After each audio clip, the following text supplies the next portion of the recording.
అది మీకు కుళ్ళుగా ఉందేమో. ఆయన హెలికాప్టర్లు తిరుగుతామంటే, ఆయన ప్లేన్లు తిరుగుతామంటే, మీరు తిరగలేదు బాధగా ఉందంటే కొనుక్కోండి ఒకటి. మీరు కూడా ఉండాలని స్పాన్సర్లు కొనుక్కోండి, ఏదో ఒక స్పెషల్ చాపరో స్పెషల్ విమానమో కొనుక్కోండి, తిరుక్కోండి.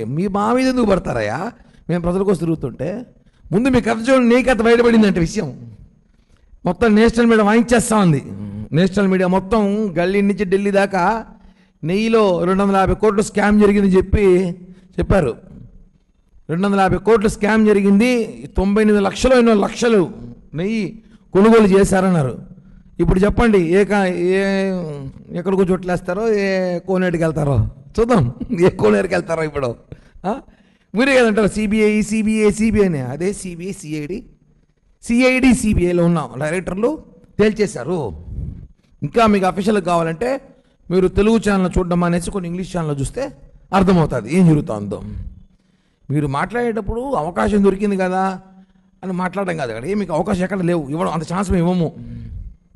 ముందు మీరు మీ పార్టీలో ఉన్న మాజీ మంత్రి నోటిదోల అంబటి రాంబాబు గారు తిరుమలలో ప్రసాదాలు అద్భుతంగా ఉన్నాయి, తిరుమల బాగుందన్నాడు. ఆయన జ్ఞానోదయం అయింది, మీకు ఎప్పుడవుతుందో తెలీదు. అంబటి జ్ఞానోదయం అయింది, ఇంకేనా కావాలి జ్ఞానోదయం?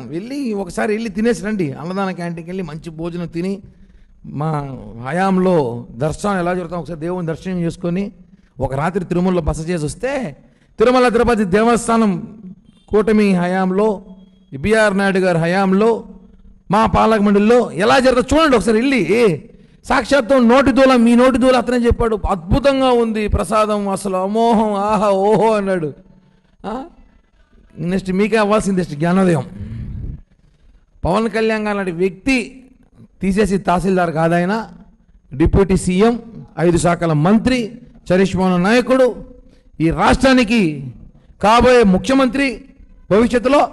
ఆయన చాలా పనులు ఉంటాయండి, మీలా కాదు కదా. కాబట్టి ఇంకోసారి మీరు పవన్ కళ్యాణ్ గారి గురించి అవాకు చవాకులు పేల్చాలనుకుంటే ముందు వెనక చూసుకోండి, మీ పరిస్థితులు ఏంటో, మీ హయాంలో ఏం చేశారు, ఎర్రచందనం మీ హయాంలో ఎలా దోలినారు. మీరు మా మీద కామెడీ చేసేది కాదు, మేము బ్రహ్మాండం చేస్తాం మీ మీద పంచులు. ఈ విషయాన్ని గుర్తించుకోవాల్సిందిగా భూమన్న కరుణాకర్ రెడ్డి గారిని కోరుతూ హెచ్చరిస్తున్నా.